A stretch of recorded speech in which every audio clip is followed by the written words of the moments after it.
అవనిలో సగం ఆకాశంలో సగమైన స్త్రీని ఆదిపరాశక్తిగా కొలిచే మన సమాజంలో ఆమె తన ఉనికి కోసం ప్రతిసారి ప్రయత్నించాల్సి వస్తోంది. అన్నింటిలో సగం అంటూనే వారి అవకాశాలు లాగేసుకుంటున్నారు. అయితే ఇప్పుడు ఎందుకు ఈ మాట చెబుతున్నామంటే, ప్రపంచంలో అతిపెద్ద ప్రజాస్వామిక దేశం భారతదేశంలో ఎన్నికల సంగ్రామంలో ప్రస్తుతం మహిళల పోటీ శాతం చూస్తుంటే ఆశ్చర్యం కలిగిస్తోంది. దేశ జనాభాలో దాదాపు సగానికి ఉన్న అతివులు లోక్సభలో మాత్రం కేవలం సింగిల్ డిజిట్ శాతానికి మాత్రమే పరిమితమయ్యారు. మరి ఎందుకు రాజకీయాల్లోకి రావడానికి మహిళలు ఆసక్తి చూపటం లేదు? మహిళలు రాజకీయాల్లో రాకుండా ఉండడానికి గల కారణం ఏంటి? ప్రధాన పార్టీలు మహిళలకు అవకాశాలు కల్పించడంలో విఫలమవుతున్నాయా?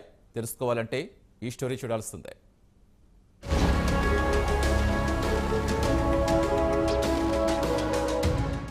భారతదేశంలో మహిళా ఓటర్ల శాతం సగానికి సగం ఉన్నా రాజకీయంగా వారికి దక్కాల్సిన వాటా దక్కడం లేదంటే అవుననే సమాధానం వినిపిస్తోంది.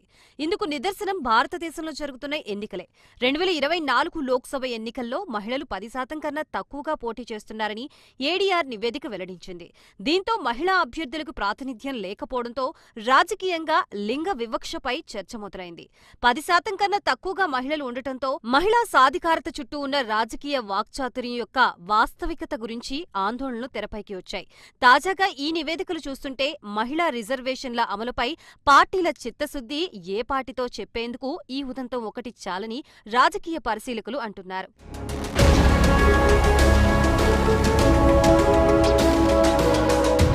దేశంలో లోక్సభ స్థానాలకి మొత్తం 8,337 మంది అభ్యర్థులు పోటీ పడుతున్నారు. అందులో 797 మంది మహిళలు బరిలో నిలిచారు. అంటే 9% మాత్రమే మహిళలకు ఆయా పార్టీలు టికెట్లు దక్కాయి. కాంగ్రెస్ 54 మందికి, BJP 53, Trinamool Congress 24, Bahujan Samaj party 24, CPM 10, CPI 4కి, ఎన్సీపీ 1కి టికెట్లు ఇచ్చాయి. అదలా ఉంటే ఇండిపెండెంట్లుగా మరో 222 మంది మహిళా అభ్యర్థులు పోటీ చేశారు. తొలి విడతలో 1,618 మంది అభ్యర్థుల్లో మహిళలు 135 మంది, రెండో విడతలో 1,192 మంది అభ్యర్థుల్లో 100 మంది, మూడో విడతలో 1,352 మందిలో 123 మంది, నాలుగో విడతలో 1,717 మందిలో 170 మంది, ఐదవ విడతలో 695 మందిలో 82 మంది మహిళలున్నారు. పోలింగ్ జరగాల్సిన ఆరో విడతలో 869 మంది అభ్యర్థుల్లో 92 మంది మహిళలున్నారు.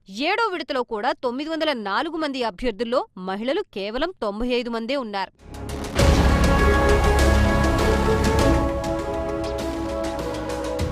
ప్రస్తుత సార్వత్రిక ఎన్నికల్లో 7 దశల్లో కలిపి పోటీ చేస్తున్న అభ్యర్థుల్లో మహిళల వాటా 10% కంటే లోపే ఉన్నట్లు ఏడీఆర్ తెలిపింది. లోక్సభకి మొత్తం 8,360 మంది పోటీ చేస్తున్నారు. వారిలో 8,337 మంది అభ్యర్థుల వివరాల్ని ఏడీఆర్ విశ్లేషించగా వారిలో 797 మంది మాత్రమే మహిళలు ఉన్నట్లు వెల్లడైంది. ఇది దాదాపు 9.5% సమానం. అయితే మహిళా బిల్లు ఆమోదం పొందిన తర్వాత జరుగుతున్న తొలి లోక్సభ ఎన్నికలు ఇవే కావడం విశేషం. సుమారు 27 సంవత్సరాల పాటు పార్టీల మధ్య సంప్రదింపుల పేరుతో పెండింగ్ లో ఉన్న మహిళా బిల్లు ఆమోదం పొందినా ఇంకా అమల్లోకి రాలేదు. ఈ బిల్లు అమల్లోకి వస్తే లోక్సభ, రాష్ట్రాల శాసనసభల ఎన్నికల్లో అతివలకు 3వ వంతు సీట్లు కేటాయించాల్సి ఉంటుంది. తాజా నివేదికలతో లింగ వివక్షపై రాజకీయ విశ్లేషకులు తీవ్ర స్థాయిలో విమర్శలు గుప్పిస్తున్నారు.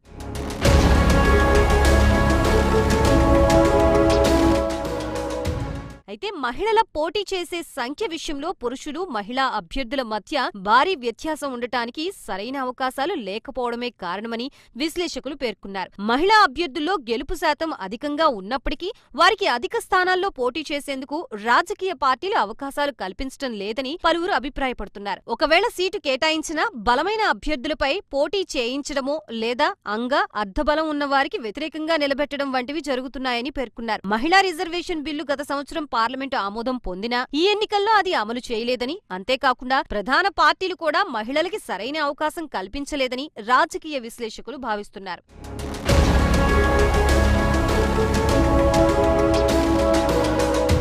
ప్రపంచంలోనే అతిపెద్ద ప్రజాస్వామ్యంలో ఇప్పటికైనా లింగ వివక్షకు చోటివ్వకుండా స్త్రీలకు తగిన సంఖ్యలో ప్రాధాన్యం కల్పించాలని పలువురు డిమాండ్ చేస్తున్నారు. అంతేకాకుండా మహిళా అభ్యర్థుల్ని ప్రోత్సహించేందుకు రాజకీయ పార్టీలు చర్యలు తీసుకోవాలని రాజకీయ విశ్లేషకులు సూచిస్తున్నారు. ఇకనైనా చట్టసభల్లో మహిళలకి సరైన ప్రాధాన్యత కల్పించి వారిని గౌరవించాలని పలువురు కోరుతున్నారు.